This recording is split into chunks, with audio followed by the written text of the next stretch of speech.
Good morning to all. Okay, so அந்த வகையில் வந்துட்டு நாங்கள் மைக்ரோபயாலஜி வந்துட்டு கம்ப்ளீட் பண்ணிட்டோம். ஸோ நம்மளுக்கு இன்னும் பேலன்ஸாக இருக்கிற பகுதிகளை பொறுத்த வரைக்கும் 1, 2, 3 ஃபுல்லாக கம்ப்ளீட் பண்ணிட்டோம். 4ஆம் பாடம் வந்துட்டு பார்க்க வேண்டும். ஸோ 4ஆம் பாடம் வந்துட்டு இன்றைக்கு ஸ்டார்ட் பண்ணுறேன்னு இருந்தேன். ஸோ கம்மிங் ஃப்ரைடே தான் வந்து 4ஆம் பாடம் ஸ்டார்ட் ஆகுது. அதுக்குரிய ஒரு விஷயம். அடுத்து 5ஆம் பாடம் வந்துட்டு பெரும்பாலும் ரீப்ரொடக்ஷன் மட்டும் முடிச்சிட்டோம். இன்னும் ஒரு சின்ன ஒரு துண்டு இருக்குது 5.9. ஸோ இதனுடைய டியூப் ரீப்ரொடக்ஷன் டியூப்ஸ் வந்துட்டு கதைச்சு கொண்டு இருக்கிறோம். ஸோ அதை கம்ப்ளீட் பண்ணிட்டு 5.9 வந்துட்டு கூட டைம் எடுக்காது தானே. அதையும் பார்த்து அதில் கிளாஸ் பேப்பரையும் பார்த்தோம்னா யூனிட் 5 வேலை முடியுது. யூனிட் 6 முடிச்சிட்டோம். 7ல வந்துட்டு பிரத தொகுப்பு வரைக்கும் படிச்ச மாதிரி இருக்குது. ஸோ அங்கே ஒரு அரைவாசி செக்ஷன் இருக்குது. ஸோ அதை நாங்கள் இந்த டைம்லாம் கொண்டு போகணும். ஓகே, 9ஆம் பாடம் முடிச்சிட்டோம். 10ஆம் பாடத்துல அரைவாசி முடிச்சிருக்கோம். பெண்டிங்கா இருக்கிறது வந்து நம்மளுக்கு 10ல அரைவாசி இருக்குது. 8ஆம் பாடம் ஃபுல்லா இருக்குது. அடுத்தது 7ல அரைவாசி இருக்குது. அடுத்தது 4 ஃபுல்லா இருக்குது. ஸோ இவ்வளவு யூனிட்ஸுமே வந்து நாங்க கம்ப்ளீட் பண்ண யூனிட் வைஸான ரிவிஷன்ல வந்துட்டு கம்ப்ளீட் பண்ண இருக்கிற யூனிட்ஸாக வந்துட்டு இருக்கும். ஸோ அந்த வகையில வந்து நாங்க லாஸ்டா வந்துட்டு மைக்ரோபயாலஜி ஃபுல்லாவே வந்து கம்ப்ளீட் பண்ணிட்டோம். இன்றைக்கு மைக்ரோபயாலஜினுடைய ஃபுல் வீடியோஸ் ஒரு 14 கிளாஸ்க்குள்ள முடிச்சு தந்துருக்குது. அந்த 14 கிளாஸ் வீடியோஸையும் அரேஞ்ச் பண்ணிட்டு போடுறேன். ஸோ யாரும் கிளாஸ் அட்டென்ட் பண்ண இல்லைன்னு சொல்லி சொன்னா அதை பார்த்து கிளியர் பண்ணி எடுங்க. சரி, அந்த வகையில வந்து நாங்க இன்றைக்கு வந்துட்டு ஆரம்பிக்க போறது வந்துட்டு அடுத்த பகுதி. ஸோ உங்களுக்கு கையோட ஸ்ட்ரக்சரையுமே வந்துட்டு நான் தந்திருக்கிறேன். நீங்க என்ன செய்யுங்கன்னு சொல்லி சொன்னா ரிசோர்ஸோட சேர்த்து உங்களோட ஸ்ட்ரக்சர் டியூட்டையும் படிச்சு கொண்டு போனீங்கன்னா உங்களுக்கு வந்துட்டு ஈஸியா இருக்கும். அதை தனியே இதை தனியா வந்துட்டு படிச்சு கொண்டு இருக்காம ஸோ அதோட சேர்த்த மாதிரி இதையும் படிச்சு கொண்டு போனீங்கன்னு சொல்லி சொன்னா உங்களுக்கு வந்துட்டு ஈஸியா வந்துட்டு இருக்கும். ஸோ அந்த வகையில ஸ்ட்ரக்சர் டியூட்டையும் கையில எடுத்து வச்சுக்கொள்ளுங்களா அல்லது ஸ்ட்ரக்சர் புக்கை வந்து எடுத்து வச்சுக்கொள்ளுங்க. சரி, இந்த என்வாயன்மெண்டல் பயாலஜி சம்பந்தமாக வந்துட்டு கதைப்போம். இதை பொறுத்த வரைக்கும் இதுல நம்மளுக்கு கொஸ்டின்ஸ் வந்துட்டு என்ன மாதிரி வரும்னு சொல்லிட்டோம்னா அநேகமாக வந்துட்டு 36வது கேள்வி, 37வது கேள்வி. ஓகே, சாரி, 35, 36, 35, 36 இந்த ரெண்டு எம்சிக்யூ நார்மல் கேள்வி, ரெண்டு எம்சிக்யூ. அதே மாதிரி வந்துட்டு 46வது கொஸ்டினுமே வந்துட்டு பார்த்தோம்னா 3 கேள்வியும் வந்துட்டு நம்மளுக்கு என்வாயன்மெண்டல் பயாலஜில இருந்து வரும். ஸோ ஒரு ஏபிசிடி கேள்வி, 2 நார்மல் கேள்வி அடங்கலாகும், 3 எம்சிக்யூ பகுதி வந்துட்டு வரும். அடுத்தது கண்டிப்பாகவே வந்துட்டு 4வது ஸ்ட்ரக்சர் ஸ்டார்ட் பண்ண போறது இந்த தரம் என்வாயன்மெண்டல் பயாலஜியோட. ஓகே, அதே மாதிரி வந்துட்டு எஸ்ஏ பொறுத்த வரைக்கும் வந்துட்டு பார்த்தோம்னா எஸ்ஐலையும் வரும். எஸ்ஐல 2 விதமான வரலாம். ஒன்று 5வது கல்வியினுடைய பி பகுதியாக இடம்பெறலாம் அல்லது 6வது பி பகுதியாக இடம்பெறலாம். அதாவது ஷோர்ட் நோட் ஆகவும் கேட்கப்படலாம். போன தரம் ஷோர்ட் நோட் கட்டிருந்தவங்க சேம் ஷோர்ட் நோட் அவங்களோட எக்ஸ்பெக்டேஷன் கேள்விகள்ல இருந்தது. ஸோ இந்த தரம் கூட சான்ஸ் ஷோர்ட் நோட்டுக்கு போகாம ஒரு மெயின் கேள்விக்கு, அதாவது 5வது எஸ்ஐனுடைய ஏ பகுதியை மொலிகுலர் பயாலஜில போட்டுட்டு பி பகுதியை வந்துட்டு இதுல வந்துட்டு கேட்கக்கூடிய வாய்ப்புகள் வந்துட்டு இருக்குது. மைக்ரோவை ஷோர்ட் நோட்டுக்கு கொண்டு போகலாம். 6ஆம் பாடம் மைக்ரோ 10. ஓகே, 3 ஷோர்ட் நோட்டுக்கு கொண்டு போயிட்டு என்வாயன்மெண்ட்ல வந்துட்டு ஒரு மெயின் கொஸ்டினாக 5வது எஸ்ஐனுடைய பி பகுதியாக வந்துட்டு கேட்கறதுக்கு வந்துட்டு சான்சஸ் வந்துட்டு இருக்குது. பின்ன அந்த வகையில வந்து நாங்க இதுல ஒரு பகுதியை எடுத்தோம்னாலும் ஒரு 3.5, இதுல வந்துட்டு ஒரு 1.5. ஓகே, அடுத்தது இதுல ஒரு 3. ஸோ கிட்டத்தட்ட ஒரு 8 மார்க்ஸை பெற்று 100 மார்க்ஸை பெற்று தரக்கூடிய ஒரு பாடப்பகுதியாக வந்துட்டு இந்த என்வாயன்மெண்டல் பயாலஜி வந்துட்டு காணப்பட போகுது. சரிதானே? ஸோ அடுத்தது வந்துட்டு இதை நாங்க படிக்க வேண்டிய வியூவை பொறுத்த வரைக்கும் இதுல வந்துட்டு நிறைய பாடமாக்குற விஷயங்கள் இருக்குது. இதுல இப்ப நாங்க மொலிக்யூலர் மாதிரி 5ஆம் பாடம் மாதிரி விளங்கி எடுக்கிறதுக்கு ஒன்றுமே இல்லை. விளங்குறதுக்கு கஷ்டப்பட வேண்டிய பகுதியும் ஒன்றும் இல்லை. நார்மல் சும்மா மெமரைஸ் பண்ற பகுதிகள் மாத்திரம் தான் இருக்குது. என்ன நாங்க சும்மா படிச்சோம்னு சொல்லி சொன்னா அதை மெமரைஸ் பண்றதுக்கு வந்துட்டு கொஞ்சம் கஷ்டமா இருக்கும். இதுக்காக நீங்க சில வேலைகளையுமே வந்துட்டு செய்ய வேண்டி இருக்கும். நீங்க இதுக்குரிய விஷயங்கள் வந்துட்டு கதைச்சிருப்பீங்க, பார்த்திருப்பீங்க தானே, நார்மலா வந்துட்டு வாசி பார்த்திருப்பீங்க தானே. இதுல வந்துட்டு அந்த உயிரின கூட்டம் என்ற ஒரு செக்ஷன் வந்துட்டு இருக்குது. ஓகே, உயிரின கூட்டம் என்ற ஒரு செக்ஷன் வந்துட்டு இருக்குது. அதே மாதிரி வந்துட்டு பார்த்தோம்னு சொல்லி சொன்னா அங்கால இலங்கையினுடைய சூழல் தொகுதி என்ற ஒரு செக்ஷன் வந்துட்டு இருக்குது. கொஞ்சம் வெயிட் பண்ணுங்க, கொஞ்சம் வெயிட் பண்ணுங்க.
சார் மைக் ஆஃப் பண்ணி வைக்கீங்க. ஓகே, மைக் மியூட் ஆயிருந்துச்சு. சாரி.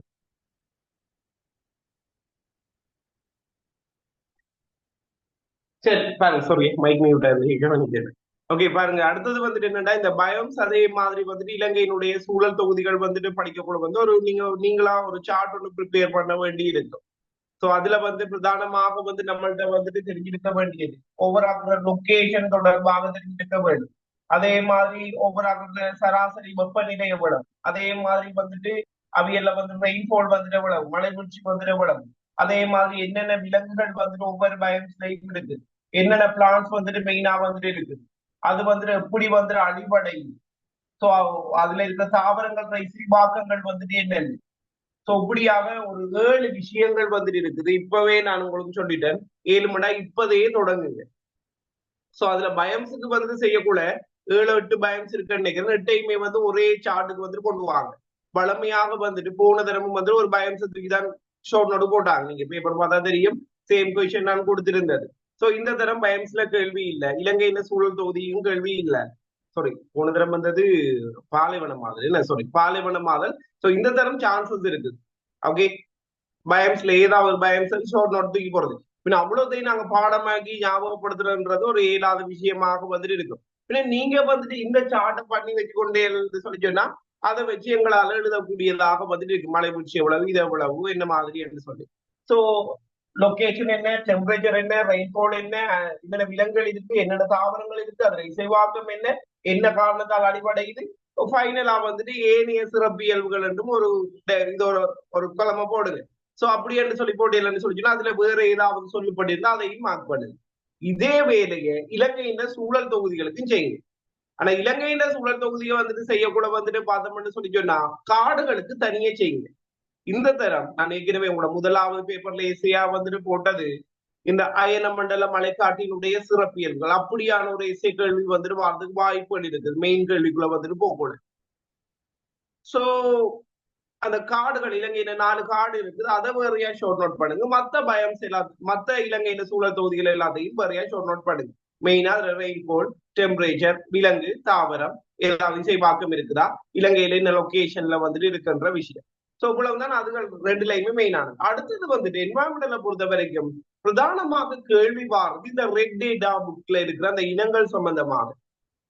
அதாவது உலகத்துல வந்துட்டு என்னென்ன இனங்கள் வந்துட்டு காணப்படுது, அதுல என்னென்ன இனங்கள் வந்துட்டு அழிவடைகின்ற ஆபத்தை எதிர்நோக்கி இருக்குதுன்றத குறிக்கிறது தான் வந்துட்டு பார்த்தோம்னு சொல்லி சொன்னா இந்த ரெட் டேட்டா புக்ன்ற விஷயம். சோ இதுல வந்துட்டு பார்த்தோம்னு சொன்னா ஒரு 15 இனம் சொல்லி இருக்கிறாங்க. கண்டிப்பாகவே வந்துட்டு இதுல கேள்வி வராம விடாது. நம்மளுக்கு வரப்போற 3 எம்சிக்யூல ஒரு கேள்வி இந்த ரெட் டேட்டா புக்ல இருந்துதான் இருக்கு. கண்டிப்பா போன தரமும் அப்படிதான், முதலும் அப்படிதான், ஒவ்வொரு தரமும் வரும் அந்த கேள்வி. சோ பின்ன நீங்க அதுல கூட மினக்கடலாட்டியும் பிரச்சனை இல்லை, அந்த 15 இனத்தையும் எழுதி அதுக்குரிய உதாரணத்தையும் பார்த்து வச்சுக்கொள்ளுங்க.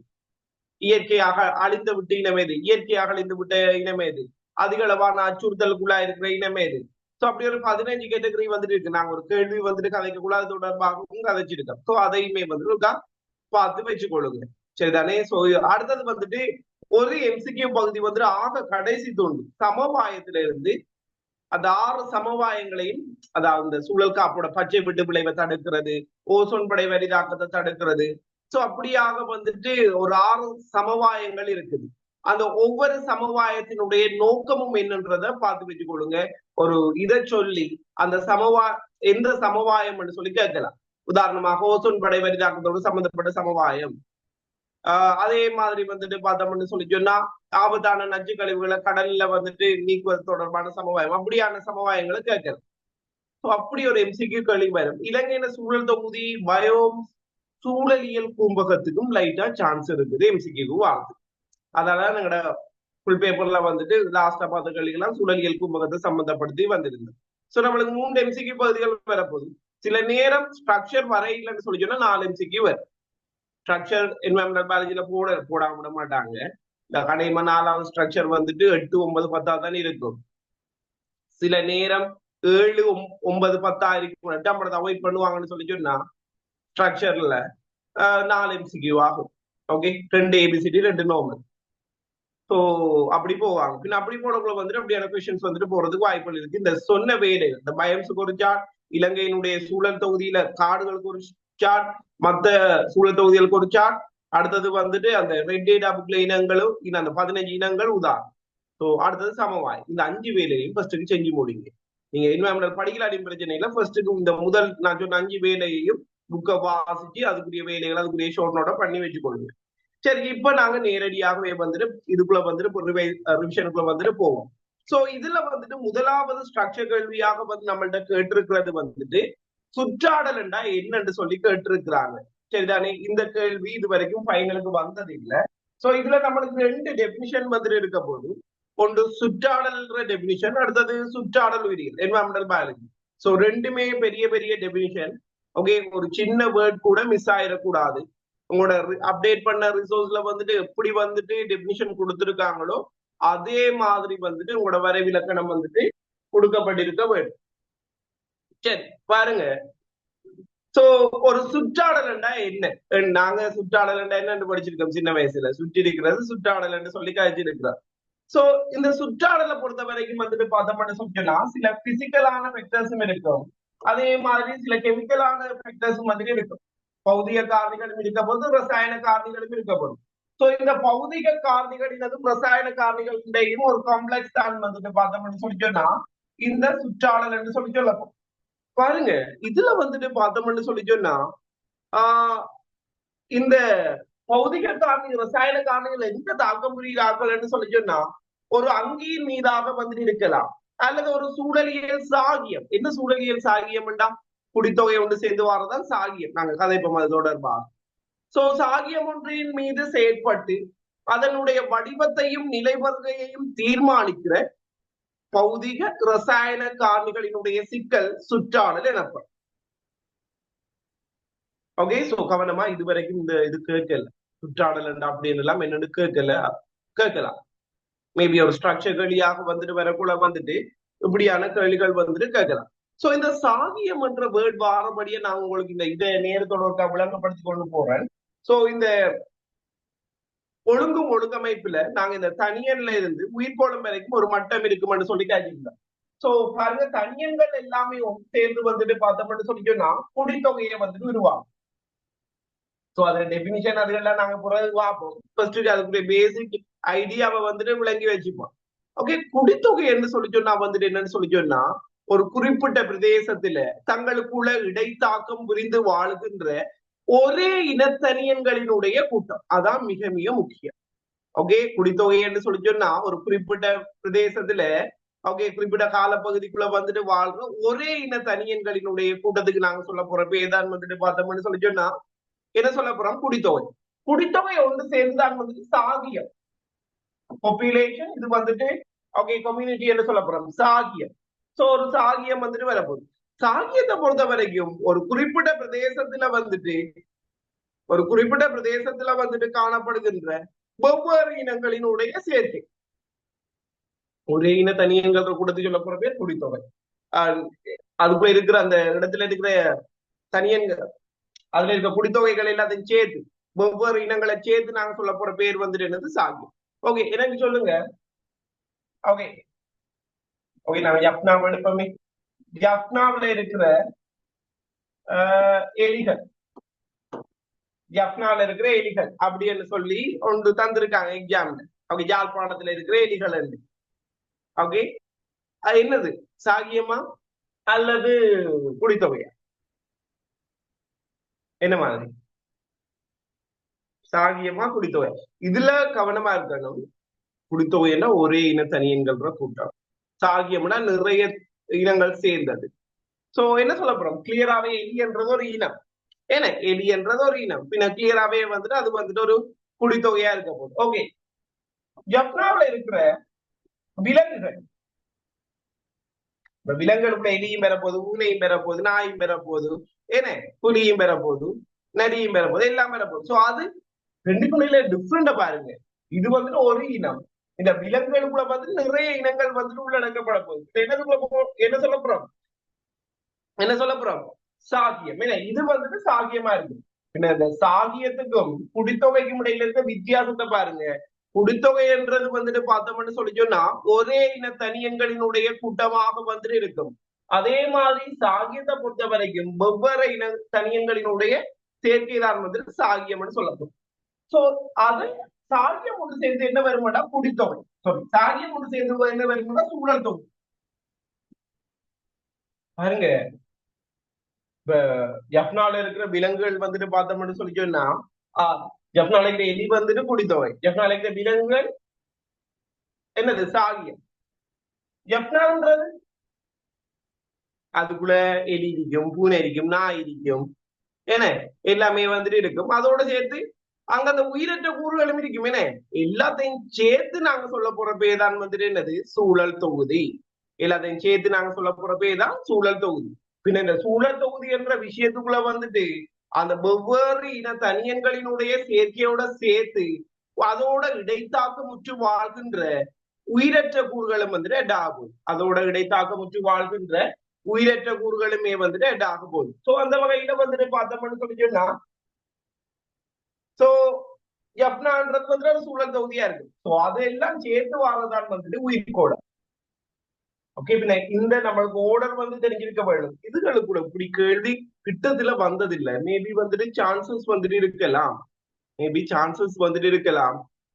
என்னன்னு சொல்லி சொன்னா இதன்னு சொல்லி இப்ப பின்வருவனவற்றுள் முறையே சாகி குடித்தொகை சாகியம் சூழல் தொகுதிக்கு உதாரணமாக அமைகின்ற சேர்க்கை அப்படி என்ற ஒரு ஏபிசிடி டைப் கேள்வியை வந்துட்டு கொண்டு போடலாம். சான்சஸ் இருக்குது. மேபி கிட்டத்துல வந்துட்டு அப்படியான கேள்விகள் வந்து ஒன்றும் ட்ரை பண்ணல. பின்ன எப்படி கண்டுபிடிக்கணும்? ஒரே இன தனியன்கள் ஒரு ஒத்தாளுன்னா தனியன், ஒரே இனமா ஒரு இனம் என்று சொல்லி சொன்னா அது வந்து குடித்தொகை. நிறைய இனங்கள் சேர்ந்துருந்தா அது சாகியம். அந்த நிறைய இனங்களோட சேர்த்து உயிரற்ற கூறுகளையும் கனெக்ட் பண்ணி இருக்க மாட்டா அந்த சூழல் தொகுதி. பின்ன எது தந்தாலும் உங்களால வந்துட்டு கண்டுபிடிக்க வந்துட்டு தெரிஞ்சிருக்க வேண்டும். பின்ன அந்த டெபினிஷனை இன்னும் பாருங்க. சோ ஒரு அங்கியாக இருக்கலாம் அல்லது சூழலியல் சாகியமாக வந்துட்டு இருக்கலாம்.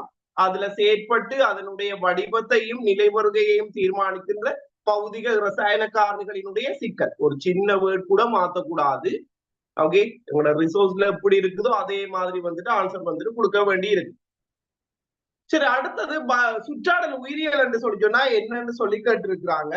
சோ சுற்றாடல் உயிரியலை பொறுத்த வரைக்கும் நாங்க எது தொடர்பாக படிக்க போறோம்? இந்த சுற்றாடல்ல என்னென்ன கூறுகள் வந்துட்டு காணப்படுகிறதோ, ஓகே, சுற்றாடல்ல வந்துட்டு என்னென்ன கூறுகள் வந்துட்டு காணப்படுகிறதோ அது தொடர்பான படிப்புக்கு நாங்க சொல்ல போற பேர் தான் வந்துட்டு பார்த்தோம்னு சொல்லி சொன்னா என்வரன்மெண்டல் பயாலஜின்னு சொல்ல போறோம். இது வந்திருக்கு ஏற்கனவே பழைய பாஸ்பே பொருள்ல.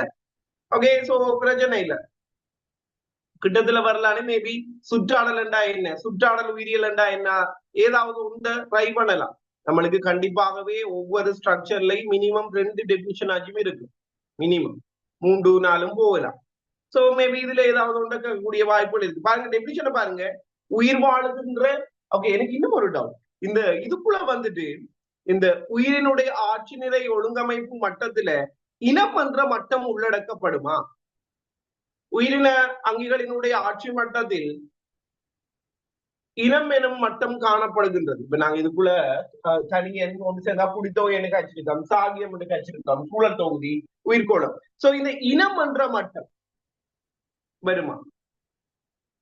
இனம் என்ன கதைச்சிருக்கிறோம்? இனம் என்றது ஒரு மட்டம் இல்லை. ஓகே, அதை ஞாபகம் வச்சுக்கொள்ளுங்க. இனம் என்றது வந்துட்டு ஒரு மட்டமாக வந்துட்டு கருதப்படுறது. சோ பின்ன உயிர் வாழ்கின்ற இனங்கள், அதே மாதிரி குடித்தொகை, சாகியம், சூழல் தொகுதி, அதுகளோட தோற்றம், தொழிற்பாடு, தொடர்பாடுகள், அதே மாதிரி எப்படி இன்டர் கனெக்ஷனா இருக்குது, அதுல இயற்கை வரலாறு, அது தொடர்பான இயக்கத்திற்குரிய சுற்றாடல் செயல்முறைகள் சார்பான விஞ்ஞான பூர்வமான கருத்து. ஒரு பெரிய ஒரு டெபினிஷன், அதுக்காக கேட்க மாட்டாங்கன்னு இல்ல. சோ இப்படியான பெரிய டெபினிஷன் வார நேரம் அப்படி என்றால் என்னன்னு கேட்கிறத விட சுற்றாடல் உயிரியல் என்பது யாது அப்படிதான் வந்துட்டு கேட்கக்கூடிய வாய்ப்புகள் வந்துட்டு இருக்குது. சோ அதுல 2 வரைவிலக்கணத்தையும் வருதோ வரலையோ வடிவாதோருக்கா படிச்சு வச்சுக்கொள்ளும். அடுத்தது வந்துட்டு இந்த கேள்வியும் இதுவரைக்கும் வரல. மேபி இது வந்துட்டு நாங்க ஒரு பயம் எதிர்பார்த்து கொண்டிருப்போம், இதை எதிர்பார்த்து கொண்டிருப்போம். ஒருக்கா வந்துட்டு என்ன ஜனங்கள் தெரியுமா, இந்த ஒளித்தொகுப்பினுடைய உலகளாவிய முக்கியத்துவம் ஒரு 6 பாயிண்ட் இருக்கு. ஒளித்தொகுப்பு 2004-2005 அன்னைக்கு அதை தூக்கி ஷோர் நோட்டுக்கு போட்டாங்க, ஒரு 6 பாயிண்ட். சோ அப்படி இந்த சுற்றாடல் உயிரியலை படிக்கிறதால என்னென்ன நன்மை என்று சுற்றாடல் உயிரியலினுடைய முக்கியத்துவம். ஓகே, சுற்றாடல் உயிரியல் முக்கியத்துவம் நம்மளுக்கு ஒரு எத்தனை ஒரு 6 பாயிண்ட் போட்டிருக்காங்க. ஸோ மேபி நாங்க எதிர்பார்க்காம இது எங்களுடைய எஸ்ஏ புக்ல வந்து நான் இன்க்ளூட் பண்ணல, எதுக்கும் இன்க்ளூட் பண்ணது இன்க்ளூட் பண்ணாத எல்லாத்துக்குமே தயாரா இருங்க, சரிதானே? இப்படி இது வரைக்கும் வந்தது இல்லை, பட் வேணும்னு சொல்லி போட்டா வரலாம். இதுவும் ஒரு எஸ்ஏ கேள்வியாக எடுக்கக்கூடிய கேள்வி. அதாவது சுற்றாடல் உயிரியலை கற்க வேண்டியதன் அவசியம் அல்லது சுற்றாடல் உயிரியலினுடைய முக்கியத்துவம் அப்படி என்ற ஒரு ஷோர்ட் நோட் போடலாம். அப்படி இல்லாட்டி வந்து லிஸ்ட் அவுட் பண்ண சொல்லி கேட்கலாம், ஏதாவது ஒரு 3 லிஸ்ட் அவுட் பண்ணுங்க அப்படின்னு சொல்லி கேட்கலாம். மேபி ஒரு ஏபிசிடி கேள்விக்குள்ளையும் வந்துட்டு கொண்டு போகக்கூடிய வாய்ப்புகள் இருக்குது, சுற்றாடல் உயிரியலினுடைய முக்கியத்துவமாக அமையாதது. சோ அப்படியான கொஸ்டின்ஸ் ஆகவும் சுற்றாடல் உயிரியலினுடைய முக்கியத்துவமாக அமையாதது, சோ அப்படியான கொஸ்டின்ஸ் ஆகவும் நம்மளுக்கு கேட்கக்கூடிய வாய்ப்புகள் வந்துட்டு இருக்குது. எப்படி வந்தாலும் எங்களால வந்துட்டு செய்யக்கூடியதாக வந்துட்டு இருக்க வேண்டும். சரி, பாப்போம் என்னென்ன விஷயங்கள். நம்மளுக்கு ஒரு 6 முக்கியத்துவம் சொல்லியிருக்காங்க. நான் உங்களுக்கு ஒரு 4 தான் டியூப்ல அடிச்சிருக்கிறேன். பட் நீங்க எஸ்ஏ வியூலே தயாரா இருங்க. ஒருவேளை இதுல நான் உங்களோட ஸ்ட்ரக்சர் டியூப்ல 4 தான் அடிச்சிருக்கிறேன். சோ நீங்க ஒரு எல்லாத்துக்குமே ரெடியா இருங்க. ஒருவேளை எஸ்ஏ வந்தாலும் நாங்க அதை எழுதுற மாதிரி இருக்க வேண்டும். நாங்க எஸ்ஏ வியூல தயாரா செஞ்சிட்டோம்னா அது நம்மளுக்கு ஸ்ட்ரக்சருக்கு ஹெல்ப் பண்ணும். சோ இந்த என்வாரன்மெண்டல் பயாலஜியை படிக்கிறதால என்ன நன்மைன்னு போட்டிருக்காங்க பாருங்க. நம்மளுக்கு தெரியும் ஒரு சுற்றாடலை பொறுத்த வரைக்கும் ஒரு சுற்றாடல்ல வந்து உயிர் கூறுகளும் இருக்கும், அதே மாதிரி வந்துட்டு பார்த்தோம்னு சொல்லி சொன்னா உயிரற்ற கூறுகளும் இருக்கும். ஏன்னா ஒரு சுற்றாடல்ல வந்துட்டு உயிர் கூறுகளும் இருக்கும், அதே மாதிரி வந்துட்டு உயிரற்ற கூறுகளும் வந்துட்டு இருக்கும்னு சொல்லி கேட்டிருக்கோம். சோ இவியலுக்கு இடையில ஒரு இன்டர் கனெக்ஷன் இருக்கு. ஓகே, உயிருள்ள கூறுக்கும் உயிரற்ற கூறுகளுக்கும் இடையில ஒரு இன்டர் கனெக்ஷன் இருக்கும். சோ இந்த உயிருள்ள கூறுக்கும் உயிரற்ற கூறுகளும் எப்படி தங்களுக்குள்ள இடைவினை புரிந்து கொள்ளுது என்றதை வந்துட்டு கற்றுக்கொள்றதுக்கு வந்துட்டு இந்த என்வாரன்மெண்டல் பயாலஜி முக்கியம் என்று போட்டிருக்காங்க முதலாவது. அடுத்தது 2வது வந்துட்டு பார்த்தோம்னு சொல்லி சொன்னா நாங்க கதைச்சிருந்தானே சூழலினுடைய ஒழுங்கமைப்பு மட்டங்கள் என்று சொல்லி கொஞ்சம் மட்டங்கள் வந்துட்டு கதைச்சிருந்தோம். அதாவது தனியங்கள் ஒன்று சேர்ந்து குடித்தொகை வரும் என்று சொல்லி கழிச்சிருந்தோம், குடித்தொகை ஒன்று சேர்ந்து சாகியம் வரும் என்று சொல்லி கழிச்சிருந்தோம், சாகியம் ஒன்று சேர்ந்து சூழல் தொகுதி, சூழல் தொகுதி ஒன்று சேர்ந்து உயிர்கோள். இதான நம்மளோட ஓர்டர். சோ இப்படியான சுற்றாடலினுடைய இந்த ஒழுங்கமைப்பு மட்டங்களை படிச்சு கொள்றதுக்கு என்வாரன்மெண்டல் பயாலஜி அவசியம். இது 2வது வந்துட்டு போட்டிருக்காங்க. அடுத்தது வந்துட்டு பார்த்தோம்னு சொன்னா ஒரு சூழல் தொகுதியை பொறுத்த வரைக்கும் அதுல நிறைய பிரதானமான செயல்முறைகள் வந்துட்டு இருக்கும். சோ அந்த சூழல் தொகுதியினுடைய பிரதானமான செயல்முறைகள், சூழல் தொகுதியினுடைய பிரதானமான செயல்முறைகள், சூழல் தொகுதியினுடைய பிரதானமான செயல்முறைகள் தொடர்பாக வந்துட்டு படிக்கிறதுக்கு வந்துட்டு இது வந்துட்டு ஹெல்ப் பண்ணும். அடுத்தது வந்துட்டு பார்த்தோம்னு சொல்லி சொன்னா நம்மளுக்கு தெரியும் ஒரு தரைக்குரிய சூழல் தொகுதியை பொறுத்த வரைக்கும் அதுல சில கூறுகள் இருக்கு. அதே மாதிரி ஒரு நீருக்குரிய சூழல் தொகுதி என்ன எடுத்தோம்னா அதுல சில கூறுகள் வந்துட்டு இருக்கும். இப்படி தரைக்குரிய நீருக்குரிய சூழல் தொகுதிகளினுடைய கூறுகள் தொடர்பாக படிக்கிறதுக்கு வந்துட்டு என்வாரன்மெண்டல் பயாலஜி ஹெல்ப் பண்ணும். அதே மாதிரி நம்மளுக்கு தெரியும் இந்த மனித செயற்பாடுகள் என்றது வந்துட்டு பார்த்தோம்னா சூழல் தொகுதிகள்ல வந்து கடுமையா இன்ஃபுளுன்ஸ் பண்ற ஒரு ஃபேக்டர். ஓகே, பின்ன சூழல் தொகுதிகளை வந்துட்டு இந்த மனித செயற்பாடுகள் எவ்வாறு மாற்றுகின்றன. ஓகே, சூழல் தொகுதிகளை வந்துட்டு மனித செயற்பாடு வந்துட்டு எப்படி வந்துட்டு மாத்துது, சூழல் தொகுதிகளை வந்துட்டு மனித செயற்பாடுகள் வந்துட்டு எப்படி வந்துட்டு மாத்துது, எப்படி இன்ஃபுளுன்ஸ் பண்ணுது என்றதை பார்க்கறதுக்கு வந்துட்டு விளங்கி எடுக்கிறதுக்கு என்வாரன்மெண்டல் பயாலஜி அவசியமா. அதே மாதிரி வந்துட்டு பார்த்தோம்னு சொல்லி சொன்னா சுற்றாடல்ல வந்துட்டு இயற்கையான மாற்றங்கள் வந்துட்டு எப்படி நடக்குது, சுற்றாடல்ல இயற்கையான மாற்றங்கள் எப்படி நடக்குது, மண்ணரிப்பு அந்த காலநிலை மாற்றங்கள் எப்படி வருது, இந்த இயற்கை மாற்றங்கள் தொடர்பாக படிக்கிறது. சோ இயற்கை மாற்றங்கள் தொடர்பாக படிக்கிறது. இது அவ்வளவு முக்கியத்துவம் இல்லைன்னு கூட நான் புக்ல வந்துட்டு இந்த கேள்வியை இன்க்ளூட் பண்ண இல்லை. நாங்க சில நேரம் எதிர்பார்க்காத மாதிரி போட்டுடலாம், நாங்க எல்லாத்துக்குமே தயாரா இருக்க வேண்டும். ஸோ இதை நீங்க இசைவிலே தயாராகி வச்சுக்கொள்ளுங்க. ஸோ நம்மளுக்கு வந்தா ஸ்ட்ரக்சருக்கு வந்தாலும் எழுதிக்கொள்ளலாம். பெரும்பாலும் இது ஒரு லிஸ்ட் அவுட் பண்ற கேள்வியாக தான் வாரத்துக்குரிய வாய்ப்புகள் இருக்கு. அதான் ஸ்ட்ரக்சர் புக்ல இன்க்ளூட் பண்ணேன், இசையில இன்க்ளூட் பண்ணல இந்த கேள்வியை. எதுக்கும் இது ஒரு ஷார்ட் நோட். இது வரைக்கும் டேர்ம் எக்ஸாம்ல கூட இப்படியான கொஸ்டின் போட்டது இல்லைன்னபடியே தான் நான் முக்கியமானது மட்டும்தான் நான் இதுக்குள்ள இன்க்ளூட் பண்ணியிருக்குது. ஸோ அதெல்லாம் இன்க்ளூட் பண்ணல. பட் நம்மளுக்கு சில நேரம் எதிர்பார்க்காம தூக்கி போட்டாலும் போட்டுடலாம். சோ அதுக்காக வந்து ஞாபகம் வச்சுக்கொள்ளுங்க. பின்ன உயிருள்ள கூறுகளுக்கும் உயிரற்ற கூறுகளுக்கும் எப்படி இந்த கனெக்ஷன் இருக்குன்றத படிக்கிறதுக்கு என்வாரன்மெண்டல் பயாலஜி அவசியம். அதே மாதிரி அவரோட மட்டங்கள் ஒழுங்கமைப்பு மட்டங்கள் தொடர்பாக படிக்கிறதுக்கு என்வரன்மெண்டல் பயாலஜி அவசியம். அதே மாதிரி வந்துட்டு பிரதானமாக ஒரு சூழல் தொகுதியில என்னென்ன செயல்முறைகள் இருக்குன்றத படிக்கிறதுக்கு என்வரன்மெண்டல் பயாலஜி அவசியம். அதே மாதிரி சூழல் தொகுதியை மனித செயல்முறை எப்படி மாத்துது, இயற்கையான அழிவுகள் வந்துட்டு எப்படி வந்துட்டு ஏற்படுத்தப்படுது சூழல் தொகுதியில், அது தொடர்பாக படிக்கிறதுக்கும் என்வரன்மெண்டல் பயாலஜி அவசியம். சோ இந்த என்வரன்மெண்டல் பயாலஜி என்ற விஷயம் என்னத்துக்கு அவசியம்ன்றத வந்துட்டு ஒருக்கா பார்த்து வச்சுக்கொள்ளுங்க. ஓகே, அடுத்தது நாங்க இதுக்கு முதல் பார்த்த விஷயத்தை தான் வந்துட்டு கேட்டிருக்கிறாங்க. அதாவது வந்துட்டு 4வது கொஸ்டின் கேட்கப்பட்டிருக்கிறது, சுற்றாடலினுடைய ஒழுங்கமைப்பு மட்டங்கள் எவை என்று சொல்லி கேட்டிருக்காங்க. சோ என்னென்ன ஒழுங்கமைப்பு மட்டம்? ஒன்று தனியன், குடித்தொகை, சாகியம், சூழல் தொகுதி, உயிர்கோளம். தனியன், குடித்தொகை, சாகியம், சூழல் தொகுதி, உயிர்கோளம் என்று சொல்லி 5 மட்டங்கள் வந்துட்டு காணப்பட போகுது. சரியா? சரி, இனி அடுத்தது ஒவ்வொன்ற டெபினிஷன்ஸ். சம்டைம் சான்சஸ் இருக்குது நிறைய தரம் அவைய பாஸ் பேப்பர்ல கேட்ட கேள்வி குடித்தொகை என்ன, சாகியம் இருக்கு. சோ திரும்ப அதுல வரைவிலக்கணத்தை கேட்கலாம். நீங்க வந்துட்டு நான் பயாலஜிக்கு வந்துட்டு பாஸ் பேப்பரை வந்துட்டு அவ்வளவு இது பண்ண மாட்டேன். ஏன்னா இப்ப கெமிஸ்ட்ரிக்கு வந்துட்டு ஃபுல்லாவே பாஸ் பேப்பர்ஸ் தான், வேற ஒன்றுமே தேவையில்லை. கெமிஸ்ட்ரியில வந்துட்டு பாஸ் பேப்பரை வச்சு நாங்க எடுக்கலாம், வேற ஒன்றும் தேவையில்லை. ஆனா பிசிக்ஸ்ல ஒரு அரைவாசி பிராக்டிஸும் வேணும், பாஸ் பேப்பரும் இன்ஃபுளுன்ஸ் இருக்கிறதுல. பயாலஜியை பொறுத்த வரைக்கும் பாஸ் பேப்பர் தேவையில்லை. சோ நீங்க அப்படி செய்யறண்டாலும் வந்து ஒரு 2018க்கு பிறகு எங்களோட நியூ சிலபஸ் மாறினதுக்கு பிறகு ஓகே செஞ்சிருந்தாலும் போதும். ஏன்னா முன்னுக்கு வந்துட்டு 2018 கேள்வியை வந்துட்டு சிலபஸ்ல இல்லாத நிறைய விஷயங்கள் ஏன்னா நிறைய மாத்திட்டாங்க. உங்களுக்கு செய்யக்குள்ள குழம்பு நாங்க நேற்று ரீப்ரொடக்ஷன் டியூட் கலைக்குள்ளே நிறைய தேவையில்லாத விஷயங்கள். சோ இனி செய்யணும்ன்றதுக்காக நான் அதை செஞ்சு விடுறேன். அவ்வளவு இன்ஃபுளுன்ஸ் இல்லை. சேம் கொஸ்டின்ஸ் வந்துட்டு வாரது கடும் குறையும். ஓகே, நீங்க வந்துட்டு உங்களோட 10 பாடமுமே வந்துட்டு ஃபுல்லா கிளியர் ஆயிட்டு, ஓகே 10 பாடத்தையும் ஃபுல்லா கிளியர் பண்ணிட்டு அடுத்தது வந்துட்டு அந்த ரிவிஷன்ஸ் இதையும் பார்க்க இந்த மாடல் பேப்பர்ஸ் அவ்வளோத்தையும் செஞ்சு பார்த்துட்டு போனீங்கன்னா போதும். ஓகே, சோ நீங்க பேப்பர் செய்யலாட்டியும் 10 பாடமும் ஃபுல்லா கிளியர் இருந்தாலே நீங்க பிஏ எடுக்கிற மட்டத்துக்கு போயிடுவீங்க. ஃபுல்லா கிளியரா இருக்குமெண்டாலே இனி பேப்பர் செய்யறது அந்த ப்ராக்டிஸுக்காக தான், அந்த எழுதுற ஞாபகத்தை கூட்டுறதுக்காக தான். இனி அந்த டைம்ல என்ன இருக்குதுன்றதும் இருக்குது. ஸோ சரியா நாங்க படிச்ச எஸ்ஸே வந்துடணும், அது எது வந்தாலும் எழுதணும், அது வேற கதை. நல்லா ப்ரிப்பேர் ஆயின எஸ்ஸே வந்துச்சுன்னு சொல்லி சொன்னா நாங்க டைமும் நம்மளுக்கு சேவ் ஆகும். தென்பாட்டு எடுத்துக்குள்ள சொன்னா பிரச்சனை வந்து டைம் தான் பிரச்சனை. ஸோ அதையும் எழுதி இதுலயும் ஒரு 45 எடுத்துட்டா சரி. ஸ்ட்ரக்சரை பொறுத்த வரைக்கும் வந்துட்டு பார்த்தோம்னு சொல்லி சொன்னா ஸ்ட்ரக்சர்ல வந்துட்டு அவ்வளவு இதுகள் வந்துட்டு இருக்காது. ஸ்ட்ரக்சரை பொறுத்த வரைக்கும் நீங்க நினைக்கிற மாதிரி இல்லை, ஒரு 15 எடுக்கிறதே கடும் கஷ்டம். 15 மார்க்ஸ் 20க்கு 15 எடுக்கிறது நீங்க நினைக்கிற மாதிரி இல்லை. சோ நாங்க நல்லா அடினாலும் அது 15 16 போய் நிற்கும்.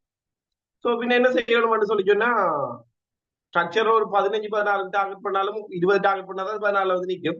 இதுல ஒரு 45 எடுத்து எஸ்ஐலையும் 4 மொழி விட்டேன்னா ஷூரா ஏவர். ஸோ அதை டார்கெட் பண்ணுங்க. ஓகே,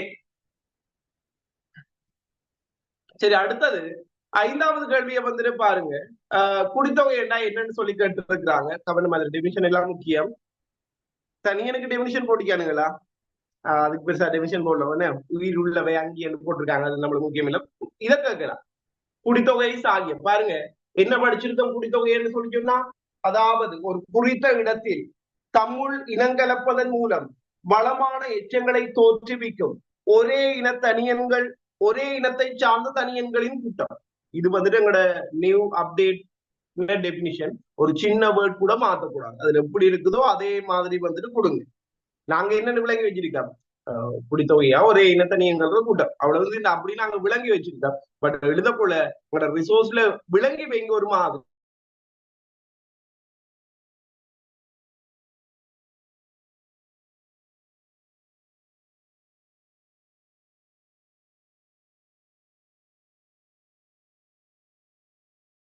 எழுதுறத பார்த்து கொடுங்க, என்ன எழுத மாதிரி வந்துட்டு பார்த்தோம்னு சொல்லி சொன்னா ஓகே. சாகியத்தை பொறுத்த வரைக்கும் என்ன வந்து நாங்க சதைச்சிருக்கிறோம், அதாவது இந்த குடித்தொகைகள் வந்துட்டு சேர்ந்து வாரார்கள் தான் வந்துட்டு பார்த்தோம்னு சொன்னா சாகியம்.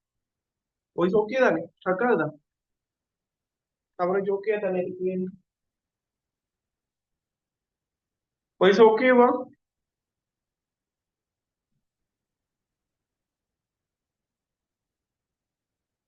ஓகே தானே? கொஞ்சம் இஷ்யூவா தான் இருக்கிறது. ஓகே, இப்போ ஓகே தானே? ஓகே, சோ கவனிங்க.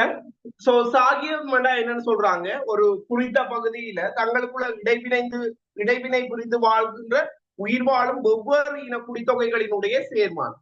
ஏன் அப்படி அந்த இனத்துக்குரிய டெபினிஷன் சொல்றாங்க? ஓகே, ஒரு இனம்னு சொல்லி சொன்னா, நாங்க 3ஆம் பாடத்திலேயே கதைச்சிருக்கோம் தானே. இனம்னு சொல்லி சொன்னா என்ன கதைச்சிருக்கிறோம்? அதாவது வந்துட்டு ஒரு வளமான எச்சங்களை உருவாக்கக்கூடிய ஆக்களாக வந்துட்டு இருக்கணும்.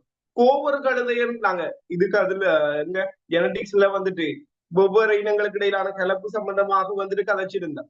சோ அதுல வந்துட்டு நாங்க வந்துட்டு பார்த்திருந்தோம் இல்லை, கோவர் கழுதை ஒரு இனமா? என்ன மாதிரி கோவர் கழுதை? கோவர் கழுதை என்றது ஒரு இனமா? இல்ல. ஏன் இல்லைன்னு சொல்லி சொல்லியிருந்தோம், அவர் குதிரைக்கும் கழுதைக்கும் பிறக்கிறார்கள். கோவர் கழுதையிலையும் ஆண் கோவர் கழுதை பெண் கோவர் கழுதை என்று இருக்கும். ஆனா அவிய 2 பேரும் க்ரோஸ் பண்ணி இன்னும் ஒரு கோவர் கழுதையை பெற்றுக்கொள்ள மாட்டாங்க. அதே மாதிரிதான் நாங்க மங்கி என்றா விலங்கு, சொங்கி என்ற ஒரு ஆள் இருக்கிறாங்க, சோஸ் என்ற ஒரு ஆக்கள் இருக்கிறாங்க, கினி என்ற ஒரு ஆக்கள் இருக்கிறாங்க, லியர் என்ற ஒரு ஆக்கள் இருக்கிறாங்க. இதெல்லாம் இனங்களுக்கு இடையிலான 2 இனங்களுக்கு இடையிலான கலப்புகள் அளவு இருக்கிறாங்க. ஜெனடிக்ஸ்ல கதைச்சு இருக்கிறோம். இதுவும் இந்த தரம் மாதிரி சான்ஸ் இருக்கு, அதை நோட் பண்ணி வைங்க. ஒவ்வொரு கோவர்களது எப்படி வருது, சோஸ் எப்படி வருது, சொங்கி எப்படி வருது. சோ இந்த ஏசக்குடையில சொங்கிய நேசுவாங்க, சோ கோவர்களது நேசுவாங்க. சோ அந்த இதுகளுக்காக ஓகே. அதே மாதிரி லியர் எப்படி வருது, சோ அதுகள் எந்தெந்த இனங்கள் கலக்கிறதால வருதுன்றதை ஒரு மார்க் பண்ணி வச்சுக்கொள்ளுங்க. அதுவும் நம்மட ஜெனடிக்ஸ்ல வரப்போற 2 கேள்வியில் ஒரு கேள்வியாக வாழ்றதுக்கு சான்சஸ் இருக்குது. நாங்க ஏற்கனவேயும் ஒரு பேப்பர்ல வந்துட்டு இது தொடர்பாக வந்துட்டு கதைச்சிருக்கிறோம். சரி, சோ அடுத்தது வந்துட்டு பார்த்தோம்னு சொல்லிச்சுன்னா சூழல் தொகுதி என்னன்னு கேட்டிருக்காங்க. சோ சாகியங்களும் அதோட இடைவினை புரிந்து வாழ்கின்ற உயிர். ஓகே, சின்ன சின்ன பிள்ளை ஒன்று விடுபட்டு சாகியம். ஓகே தானே? சூழல் தொகுதி என்ன, சூழல் தொகுதியை பொறுத்த வரைக்கும் இதுலயும் பிள்ளையாத்தான் நடிச்சிருக்காங்க, புக்லயும் பிள்ளையாத்தான் இருக்கா, இங்கிலீஷ்ல சரியா இருக்குது. இது ஓகேவான்னு பாருங்க. இந்த டெபினிஷன் புக்லயும் அப்படிதான் அடிச்சிருக்காங்க. ஒரு குறித்த பகுதியில் தம்முள் இடைவினை புரிந்தவாறு சாரி சாகியங்களதும் அவற்றுடன் இடைவினை புரியும் உயிர்காரணிகளினதும் சேர்மானம். ரைட் வரும். இங்கிலீஷையும் ஒருக்கா செக் பண்ணுவோம். இது ஓகேவா இந்த டெபினிஷன்? புக்ல போட்டிருக்க டெபினிஷன் ஓகேவா? அப்டேட்லயும் அப்படிதான் அடிச்சிருக்காங்க திருத்தாங்க. இங்கிலீஷை செக் பண்ணுவோமா? உண்மையா நீங்க சொல்லுங்க, இந்த டெபினிஷன் ரைட்டா? எப்படி வந்திருக்க வேணும்? சாகியம் என்றாலே நாங்க கதைச்சிருக்கோம், அது ஃபுல்லா உயிர் இருக்கிற காரணம். சோ அது பிளஸ் உயிரிட்ட காரணி என்று வந்திருக்க வேணும். ஏன்னா அது பிளஸ் உயிரிட்ட காரணிகள் என்று வந்திருக்க வேணும். சோ உயிர் காரணி என்று அடிச்சது பிள்ளை, அப்படி எழுதி மேல அதே முக்கியமான டெபினிஷன் இது. ஓகே, இங்கிலீஷ்ல ஒருக்கா செக் பண்ணும். சரி, உயிரிட்ட காரணி தான் வரும். டியூட்லையும் ஒருக்கா மாத்தி கொடுங்களா, உயிரிட்ட பிள்ளை எழுதே இல்லாதே உயிரிட்ட காரணிகள் என்றே மாத்தி கொடுங்க. ஓகே, உயிர் காரணிகள் என்று அடிபட்டு இருக்குது. ஓகே, உயிரிட்ட காரணிகள் என்று சொல்லி மார்க் பண்ணிக்கோங்க. அது பிள்ளை, அதுல இருக்கு, புக்ல இருக்கிறதும் பிள்ளை.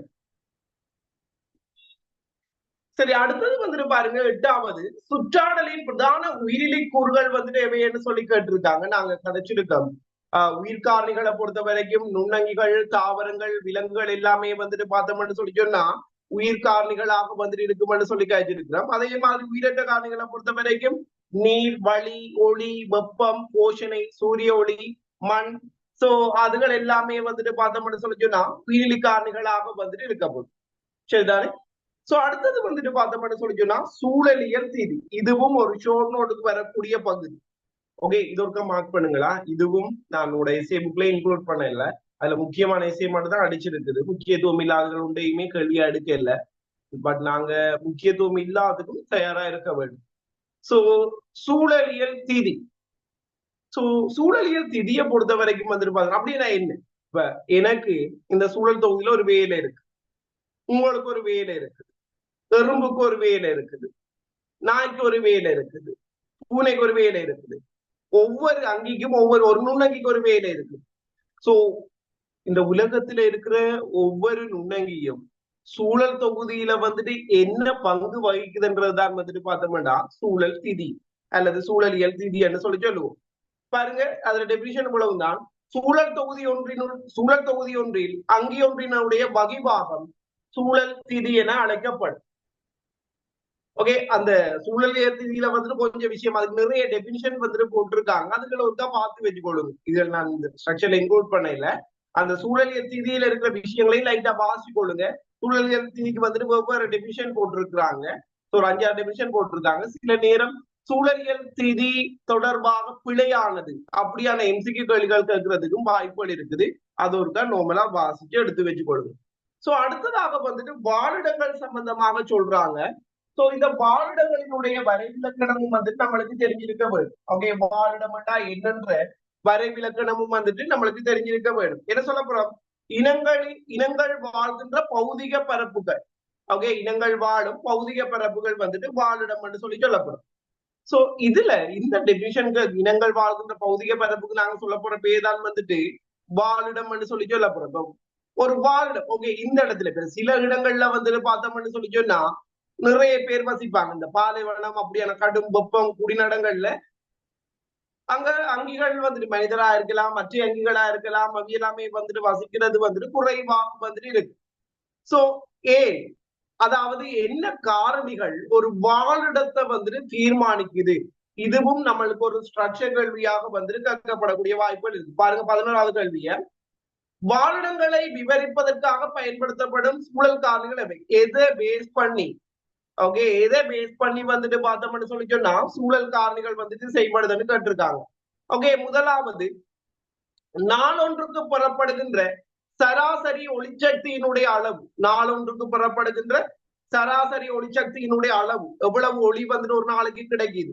அதே மாதிரி சராசரி வெப்பநிலை, மழை வீழ்ச்சி. சோ இதெல்லாமே வந்துட்டு டிசைட் பண்ற ஃபேக்டர்ஸ் அப்படின்னு சொல்லி போட்டிருக்கிறாங்க.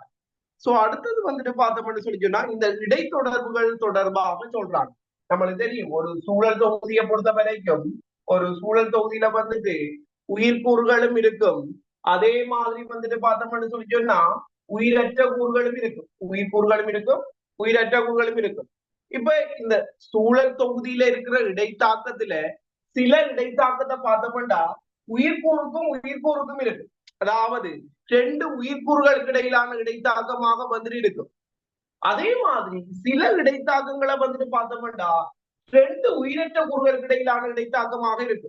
ஒரு உயிரற்ற கூறு, ஒரு உயிரற்ற கூறு, 2 பேருக்கும் இடையிலான இடைத்தாக்கமா இருக்கு.